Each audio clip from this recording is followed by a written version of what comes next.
and welcome to the first ever episode of What is a Strat? I am Evie, aka Cute Noob, and I have my first guest for the podcast. It is Alina Matson with Glossbird. You are not only the CEO, but also the co-founder of it, but you're so much more than that. Alina, please tell us. Oh gosh, thank you so much for having me today. I'm super excited to help you kick off this podcast. So yes, co-founded a studio, video game studio, Glossbird, but in addition to that, I am a patented inventor, hardware engineer, game developer, Twitch streamer, and then a bunch of other stuff as well. So I actually got my start in the whole Silicon Valley startup, tech, hardware, engineering world and pivoted over to the video game industry. That is so much. I'm like, this is what you are now, but you are so much more, which is crazy to hear it out loud. And also as a person who has no idea what half of that meant, right? I'm like, wow, okay, I know you invent stuff, and I've looked at some of the stuff that you've worked on. The VR one was probably the one that stood out to me the most, but there has been so many different products that you've had your hands on. Did you always know that this is kind of the course that you were gonna take? No idea. It's so interesting. Like when you look back at your career, you can now at the present day cherry pick moments where you're like, oh, that decision led to this decision, or this random thing that happened, luck led into that. But I really had no idea. I basically went to high school. I'm originally from the Midwest United States, and then went to school for mechanical engineering. And while pursuing that degree, I originally thought I was going to end up at a factory, like a manufacturing injection molding factory in the middle of nowhere, like Ohio or something. And that would just be my job. And I would work 40 hours a week. I'd find a husband, I'd get married, whatever, kids, yada, yada, yada.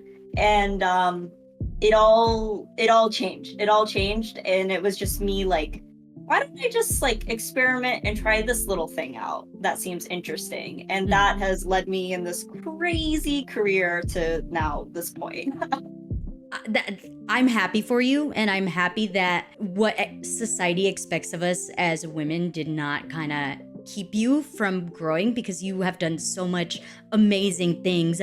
But I want to know, what does it entail working as you said you make these prototypes, right? These before they fully launch. What does that entail? How do you go about even getting a job in that? And how did you even come about that? Yeah. So to give a little bit of background, what I do is prior to Glossbird was I worked with startups. So these are baby companies to build physical products. And so mostly focused on consumer products. So I worked on headphones. I worked on that one wheel skateboard, if you've ever seen that, where you balance on it, self-driving cars, a whole bunch of stuff. And so this is the product development life cycle where you have all these different things, and it always starts off with an idea and prototyping the idea. So I was basically kind of step one in the product development process. And how I got there was I learned about it my freshman year in college. I did a 4-year mechanical engineering degree, but I learned that there's these consulting firms. A big one back in the day was IDEO,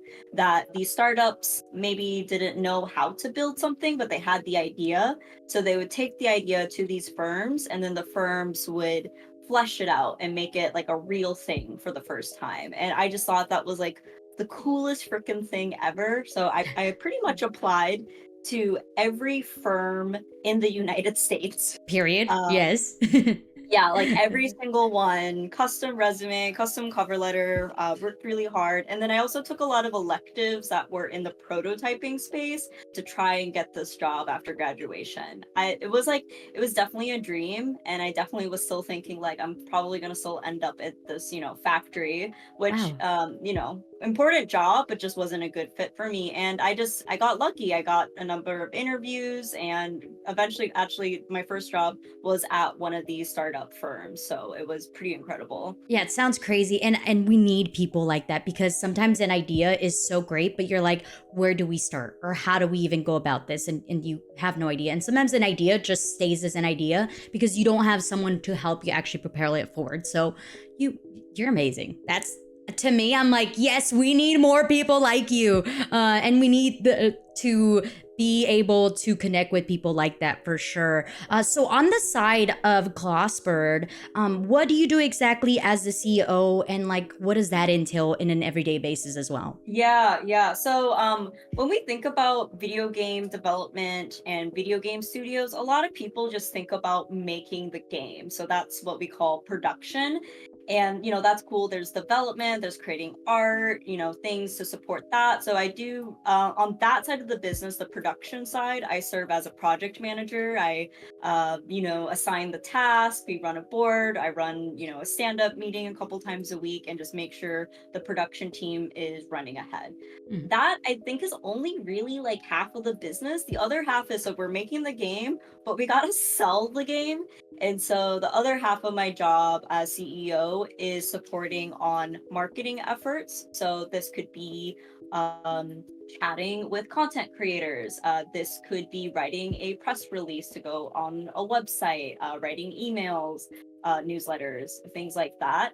And then just also organizing all the side that comes with the business, recruiting, hiring, what are the financials, running payroll, all the HR stuff, there's legal stuff, a whole bunch of, doesn't sound super fun, Yeah, but I was gonna say that. it's all really important. Yeah. Yeah. It's what actually keeps the business flowing, right? It's the Yeah. non-fun stuff, but the most important stuff, because you can create all these amazing products, but if you don't have the financial stability to make sure that people are doing the job correctly, then it kind of fumbles all apart. So even though it's not fun, it's an important part, which is why we have an important person to do it. Now, going through that, was this like, what is your end goal with either one of these jobs? Are you like, okay, with the startup, with helping out with startups, like I want to continue this for like 10 more years, or is it eventually gonna all merge together? Is that the goal? Ooh, gosh, this is a tough question. This is like, what is my 5 to 10 year plan? And I've been thinking about it a lot this past month because it's my planning month for the year of 2025. So right now I do have the two jobs. So running Glossbird, that's priority number one. And then job number two is I do run my own startup consulting freelance Hmm. solo firm right now. And so I love being in the weeds, seeing what the latest startups are doing, what latest tech is doing. Um, I'll be announcing the startup I'm currently working with primarily in a few months, which is exciting. So I can talk more about that project later. And I think it's really fun stuff, but at the end of the day, it's like it doesn't hit this need of mine, which is I think a little bit of control and ownership. And that Hmm. only comes, I think, from like Glossbird is my baby. I'm Mama Bird, and it hits this whole other like deep job satisfaction and happiness. And like right now it's some of like the busiest times of my life right now running the game studio. But like honestly, I haven't been happier. Hmm. And so it'd be it's tough. So it's like like what do you pick? I don't know if you have any advice on how you've merged your multiple talents and endeavors, or how you're maybe doing it or maybe not. Yeah, you know what? I feel like we're all on the same boat because I am also out there being like, what fulfills me? And that is a very hard question. And thank you for being so honest about like, I really don't know. Like I haven't gotten to that point because it sounds like, you're loving both of it. You were very, very busy. But I think I'm on the same boat as you where it's like, Mm, right now I'm just doing what feels right and what I can manage. And that's kind of how I've lived my life, and that's how kind of opportunities have flown in and out. we'll circle back on that one, which is something that we will maybe we might answer at the rest of this podcast, but we might not either, because that's a really lifelong. And I'm sorry I put you on the spot with like, what's your next 10-year plan? Because that's a rough one too. Even in I have like this cute little shout out, not sponsored by the way, but shout out to Passion Planner. If you guys have not seen this planner, one of my content creator friends put me on this, but this is a great planner because it gets you thinking like, what is your 10-year plan? What do you plan to do? What's going to make you feel happy and content and keep you on this path of like enlightenment and feeling like you are contributing to society? Because at the end of the day, I feel like we all really do want to contribute to society. But we're gonna move on from that, because that could be a whole long spiel on life itself. Let's talk about, how do you balance all this? Because you have a lot on your plate, right? You're talking about this is the busiest time of your life. What do you do just for Alina? No one else. Oh my gosh. So what do I do to like relax and have fun and You're like, what is that? Oh, yeah. So unfortunately, because I'm running a game studio, I have found that playing video games is really hard now, because as soon as I launch a game, I'm like analyzing the user interaction design. I'm thinking about their business model, and I'm like getting into business mode. And so I have taken a small step back from games and have just watched a lot more trash TV because it is mindless. Reading books. I recently picked up guitar about a year ago, That's so and cool. also just still doing like little side projects, arts and crafts, and things like that, and just other things. So, for example, I enrolled in a leather trade school to learn how to make leather purses. That is so cool. You're gonna have to make me a purse, please. I know. It's so random, but like the reason I did that, because I've been sitting at my computer, for all the jobs and things I do. I really needed something like away from the screen completely and like using my hands. And so that has been a very like healing hobby. Yeah, that sounds amazing too. Because I mean, okay, this is so bad of me to say, but because I always hear the saying, not everything needs to be a hustle or a side hustle, but it could turn into a side hustle, you know? I'm sorry, but as business people, we're like, that could be something. But All about it. pushing it aside, not talking about that, it is very healing. Like you said, like getting away from the screen. I mean, we're sitting here 20, some people sit at their desk for like 12 plus hours, just because whether they're gaming themselves or doing whatever. So that makes sense, and I applaud you. Good job on taking care of Alina, because a lot of more people need to do that, and they are not self-aware of how much time they do spend in front of a screen. That is fun. I'm a book lover, so I have to ask, what are you reading? Oh gosh. Okay, it's kind of game related because so many people have told me to read it. I'm only chapter in, no spoilers, but I started tomorrow, Hmm. which is a romance story about a game dev couple.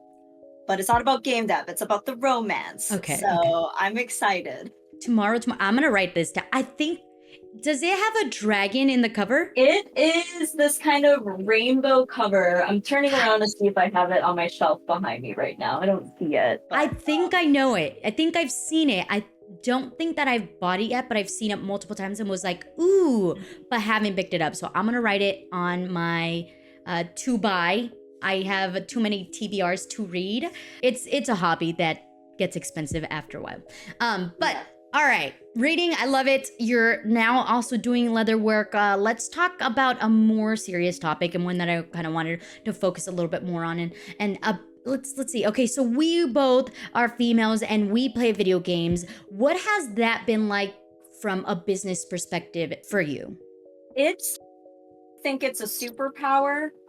So I'll throw some facts out there. Over a majority of gamers are now women. I think we've actually reached the 51% mark. Many of those gamers are self-identified as casual gamers. 65% of mobile gamers are women, and like us girlies, like we are taken over. And the interesting thing though is, on a recent survey that I think Google did about the state of the demographics in the game industry, is women think, or we believe that only 10% of games are made for us. So it's like, why are Wow. we over half of the market, yet only 10% of games are made for us or like consider us? And I think that is because of the lack of diversity in the industry. It's changing a lot. We're going definitely in the positive direction. And so being a woman in games or, you know, adjacent industries like content creation, media, all that, and being front and center is super important. And I think like we listen to our players, and is actually one of the big tenets at Glossbird is we do this concept of build in public, where we're interviewing players, potential players, we're talking to our content creator partners, seeing what they want, and just like building games that our audience wants to see, which, you know, half is women. Yeah. I mean, you and I both sit here and play video games for a very long time, and I can attest. Obviously, I've worked with Glossbird as well, so I can definitely attest to the fact that there is that open communication, and a lot of that I wish to see in other games. And it is so important to hear the feedback of the community. Like, what your customers are literally telling you what they want. Obviously, we're not going to be able to give them everything that they want, but at least just listening and considering it could go such a long way. And that's a conversation for overall life in general as well that could be had. But what are some things that you have noticed that are more difficult for you as a female rather than, let's say, your colleagues even in the startup industry? Like, what has been some things that you're like, oh, this is definitely just like a me and my gender problem? So I think the root of a lot of issues, like in startups, in the game industry, it always comes back down to money. It's always about money.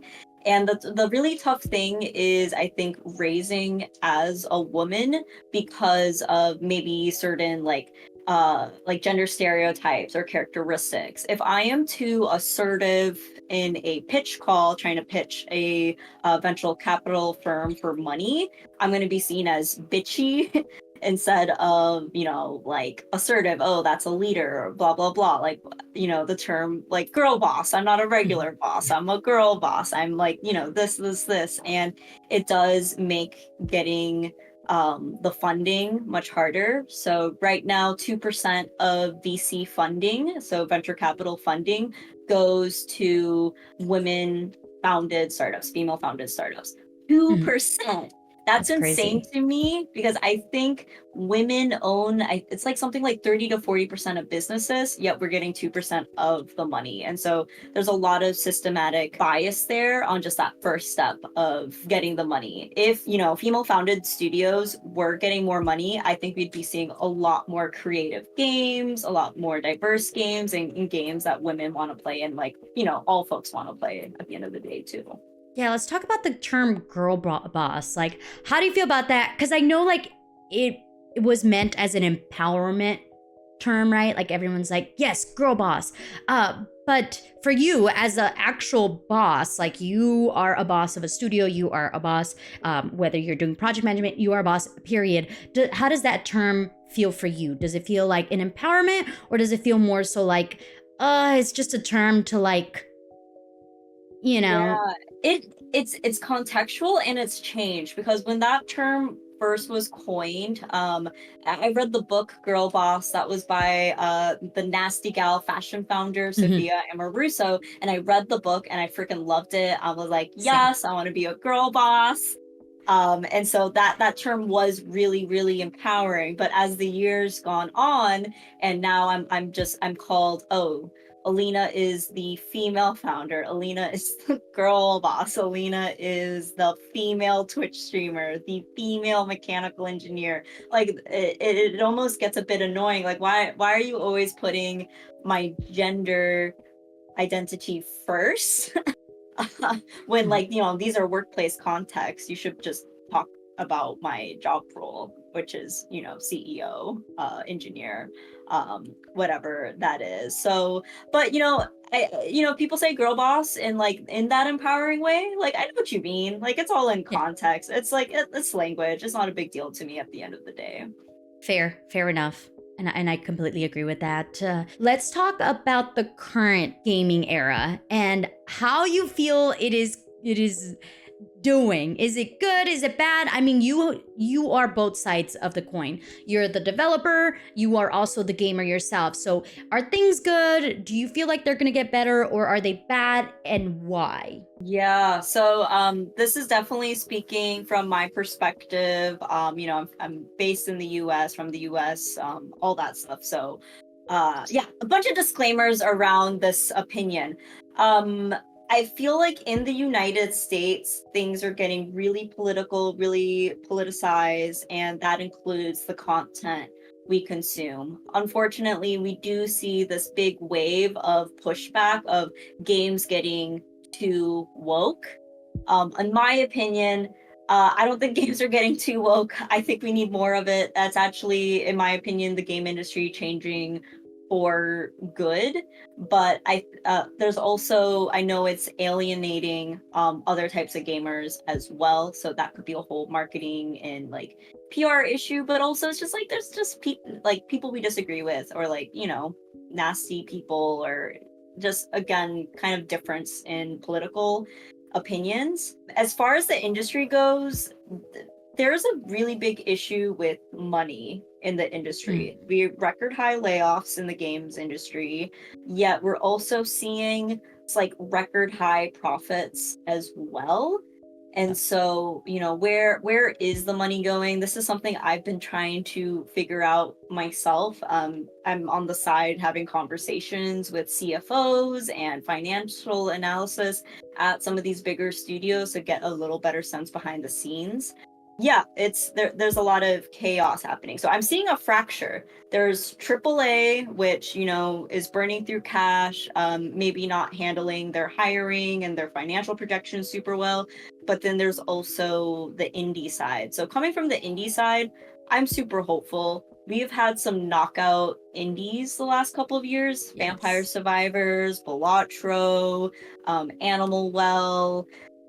And so indies, I feel like, are gaining more respect in the community as people are like getting kind of bored of AAA. And so I don't know if I'm really saying anything here, but yeah, there's just a lot of discourse. But I'm glad. I think the indie side, we're gonna hopefully save the industry. I couldn't agree more, because myself, as a player who plays shooters, like I love shooters. Like I played Apex, I played, not that I was any good at, but I played them, okay? Overwatch, Valorant, like that was my bread and butter. Like I'm still addicted to Valorant, don't get me wrong. But at some point I was like, like I'm like, that's it. Like there's nothing more to it. So I started playing indie games, currently playing Keylocker, obsessed. Like it's such a good storytelling. There's a meaningful meaning behind it. And it's just so entertaining. And I couldn't agree with you more. Like I feel like even with movies themselves as well, like there needs to be a bigger meaning for me. Like I play video games to feel a sense of, oh my gosh, like I'm gaining this story and I'm going on this journey and I'm learning. Like I want to learn and I want to experience things. Just the same reason why I read a book is because I want to, in a way, escape reality, but also learn and have that sense of accomplishment as well. And I think with these AAA, and can we also talk about the fact that we keep remaking games? Like, stop, we don't need another Call of Duty 7. Like, I'm sorry, I don't need that. I don't need another, like, Borderlands 7 either. Like at some point, we're done with that. Like, let's come up with a new idea. So, anyways, I think that indie games, 100% agree. Indie games are currently carrying the rest of the games at this moment as well. And I'm excited to see what else there is, because I've seen so many different indie games coming out in 2025. And I'm like, yes, that looks amazing. It's a new idea. So for the side of being a female in the gaming industry, do you think things have progressed for the best for us? Or do you think like there's still so much more room to improve? Or what are some changes that you've seen that you're like, okay, this is a step in the right direction for us? There's so much more, like, yeah, so much more room, definitely, that at all levels, all studio sizes can do. AAA has its, a lot of bad historical precedent that they're trying to break through, but like, things have changed. For example, Riot was notoriously sexist, and what they did was got rid of certain leadership, brought in people to fix that problem, and I've heard these days it's so much better. So like that's like one example. For on the indie game side, and something I'm trying to promote through some of the work I do and talks I give, is a lot of indie game studios start with a bunch of friends getting together, maybe doing a game jam, and then it goes well, and then they start a studio, and then they start hiring people and start hiring their friends. And then I want to full stop there, because I actually kind of disagree with all of that. And this is a very, very hot take. I really disagree with hiring your friends first, because I think that is just what leads to a lot of bias. You're going to hire people with similar opinions as you, similar things. And I know it's the super easy thing to do. It's probably the more fun thing to do, but business wise, I don't think it makes sense if you're trying to build a diverse business and sustainable business, and a studio that has a really strong culture. So, for example, like I was kind of like looking for my co-founder. I kind of knew I wanted to start Glossbird, but didn't pull the trigger until I met my colleague, Samara. And I met Samara through, she applied for the job, and I interviewed her, and I gave the same interview questions to all the candidates and trying to make that as fair as possible. And yeah, she really stepped up with what she was doing at the time, which was lead artist, and then became chief creative officer, and then all the way up to like, okay, let's formally launch the studio as founders. Yeah, I love that. Number one, yes. As a project manager, it's so hard not to hire people that you're like, I have such a great time with, because obviously you're like, okay, we vibe out so we can work well together. Also, as a person who owns a business outside of gaming, it is also very important that you do not hire friends, because it's a different relationship, right? Like you want to make sure that the relationship stays professional, and it's very hard when you already have some type of relationship, and people don't really know how to distinguish the two, especially in a workplace. So I'm glad that you brought that up, because I don't think that a lot of people really think about that when they start this. So it's definitely a struggle, and I'm glad that it's something that you're addressing and also actively doing yourself. Is there anything in the industry besides the hiring process and besides creating the studio that you feel that the gaming community could do to create a bigger impact for females in the industry? Yeah, from the gamer perspective, support your indie games, support your indie game studios. I know it costs money, but like, buy that $5, that $15 game off of Steam. And like, we love when you post about us. If you really like an indie game and tweet at us or make a TikTok about the game you love, that really goes a long way. And if you're indie, like we probably see every single post about us. Like we know who is writing about us, and we absolutely love it. That type of like earned media is really priceless, and it is it makes us feel good. From the maybe from the funding side, if you have control of monies for whatever reason, maybe you're at a publisher, at a venture capital firm, whatever, just making sure your process is as equitable as possible. You're getting female founders, LGBTQ founders, underrepresented founders, and people into the room, and that you are hearing them, and that you are like looking at them as like truly like a business case. And like, because I think diverse studios make it just good, it's good business at the end of the day.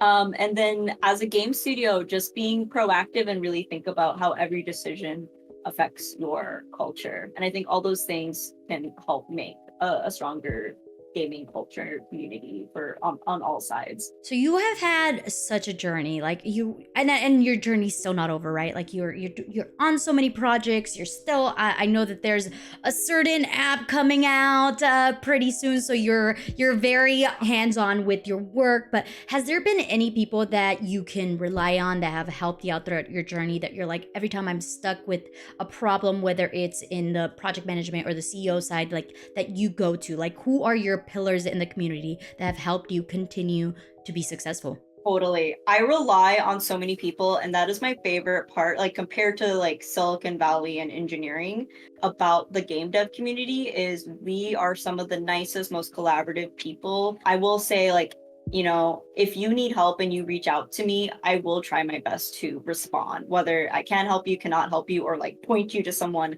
else that can help you. I have talked to probably hundreds, maybe like 1,000 people in the game dev community that have like given me advice and have helped me out. I definitely have some go-tos. Like, for example, if I want to see if a video is like really tight and snappy, I go to my YouTube content creator friend, Steven Scott Day, and he has really great advice. If I need help planning out a project schedule, I go to one of my mentors, Heather Chandler, who is the senior producer of Fortnite. If I have fundraising questions, I go to a different bigwig person who I won't name that particular person.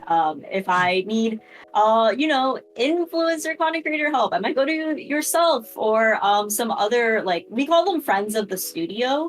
And these are just people, they're not, investors. We're not necessarily paying them. They're just like truly like, we know these are helpful people and that we can like ping them anytime and they will answer, because like, yeah, by no means I am an expert in anything. I'm just good at herding the cats and organizing everything and getting people to do what they do. That is amazing. And the fact that I'm a friend of the studio makes me feel so warm inside.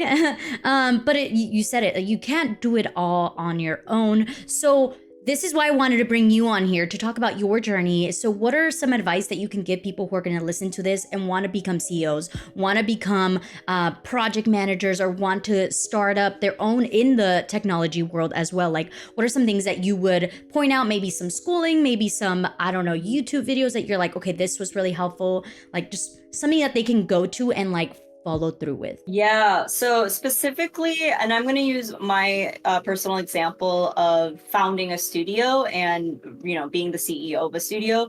I actually like made a web map. I like drew it out. I drew out all the skills I needed in little bubbles. So CEO is like, I need to know legal, I need to know finance, I need to know HR, I need to know marketing, I need to know production, and like started outlining that and even spread that out further. Okay, what is in production? There is front end, back end, art, narrative design, blah, blah, blah, HR, recruiting, payroll, taxes, blah, blah, blah. And like really broke it down. I got really specific.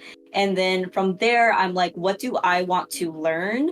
And what do I want to do day to day? And I like highlighted the things like, okay, I can handle HR. I cannot handle legal. And you probably shouldn't handle legal. So I'm like, okay, I need to outsource legal. Marketing, I can do a little bit, but I can't, be making like the everyday posts. I need to hire a social media manager. And then you start like breaking down the role and like learning everything you can though. So even before I got to the step of what do I not want to do and what do I want to do under this role, I had to learn about all those things. And so I did, YouTube University. I watched a lot of YouTube videos on business. I watched a lot of videos on specifically game production was kind of a weakness of mine. I know how to produce a consumer electronic. I didn't know how that translated to games. And then, like went really specific. There's so much niche content out there. I really loved indie game business, specifically for the business side of running indie games. So that was a really great YouTube channel and podcast. And then also just talking to people. I set up a lot of coffee chats. Like back in the day when I was in college and I'm like, what's a coffee chat? What's an informational interview? You just like hang out with someone for like 30 minutes, just prepare your questions ahead of time and you just learn so much. Like, and usually things that you can't easily web search or Google. And so that's how I got into it. But like, there are just some things that if you're not willing to do and you can outsource, then that's okay too. I mean, this is a coffee chat. This is our little coffee Yes, chat. I get to yes. pick your brain, and I'm learning on the way too. And so are you guys at home. Yeah, I do have coffee. All right, let's talk about your future goals, either for yourself, for Glossbird. What are some future goals that we as a community could help you with? Yeah, I'd love to chat a little bit about our upcoming game slash app. So we are working on a game called Nudes. So yes, everyone, I want everyone to wish list and download my Nudes. Nudes stands for Niche Operators Orchestrating Desktop Systems. And what it is a desktop pet to keep you productive. So for my millennials out there, if you remember Microsoft Word Clippy, imagine Clippy, but much cuter, much more useful. There's things like timers, alarms, to-do lists, and let's say you are a little unfocused. Let's say you're watching too much Twitch, for example. The operator knows that and will start calling you out and start kind of lightly yelling at you to get back to work. It's super cute. We have the Steam page out now. You can search up Noods, Noods, and give us a wish list. And our early access will be coming out soon. And like I said before, we love to listen to the community. So we're really excited, especially to hear feature requests. Like we would love to hear crazy ideas from the community on what we should add to Nudes. Yeah, I'm so excited. Character bossy as can be. On you, but very, very helpful. And that is, I'm really looking forward to it as well, even though I, have a little insight on it, if you know what I mean. Aside from that, is there any other projects that, or personal things that you could get our assistance with, or anything along the lines that we can help you as a community, or that you would like the community to do in general for the gaming world as well? Repeat something I said earlier. The next indie game you play and you love, post a piece of content about it, post it on social media. Even if you're not like a big poster on social media, just do it, tag the studio. We'll really appreciate it, and it means a lot to us. Now I'm like, everything that I play, I'm gonna start just like posting, because you just motivated me to do it. Because I guess like as a gamer, you don't really think about it. You're just kind of like, oh, I like this game. And obviously as a content creator, you're like, oh, I want the studio to know that I'm playing this game in case, that we could work together. But as a gamer, you don't really think like, oh, a studio wants to hear from me. Like they do. Studios have developers who are humans that just have feelings as well, And let's say something nice. We do. I will say we do get a lot of comments and tags and stuff about how horrible the indie games are. No, like if you like the game, send us a compliment. We see it, we read it. You can do the same for AAA if you really want, but no, like us indie studios, we need your support. It has been such a blast, Alina. Thank you so much for sharing your journey with us. Everything that you have accomplished is already amazing. I know you probably already know, but if nobody has told you, you're amazing. Everything that you're doing is amazing. And I am so excited to see what else comes out of Glossbird. I know we have Nudes coming up pretty quickly, but I mean, the team that you have, I personally have had hands working with, and they sound like amazing people, and I'm looking forward to seeing what else comes out of the studio. For yourself, I am excited for your future and everything else that you're gonna be involved with, whether it's like a product or whether it's just a game itself. Knowing you and being able to connect with you has shaped my life in such a different way. Just a little bit of a side story. I met Alina back in 2022, 23, and it was so crazy. Like we talked for a second, and then we kind of just like, we had that connection, but then we just kind of went about our ways. And that's how it goes with the gaming space. It's like you meet someone and you don't know like how that person's gonna connect into your life. And then now that we have connected again, I'm like, Alina is such a badass, and I am so happy that I got to meet her, because now I'm looking at a whole new aspect in the world. So my message to end this off before I pass it on to you to send us off is always be kind to each other. Always make a good connection with people, because at the end of the day, you do not know how someone's going to shape your life. And always lead with love, because everyone needs love in their life. All right, Alina, any parting words? Please wishlist Nudes on Steam. If you want to follow the studio, you can follow us on a lot of social media platforms at Glossbird Games. And you can also follow me on a bunch of social media platforms. Alina likes cozy. I love that. Okay. Well, thank you guys so much. I hope you learned a lot, and I hope that you get to know what your strat is. We'll see you on the next episode.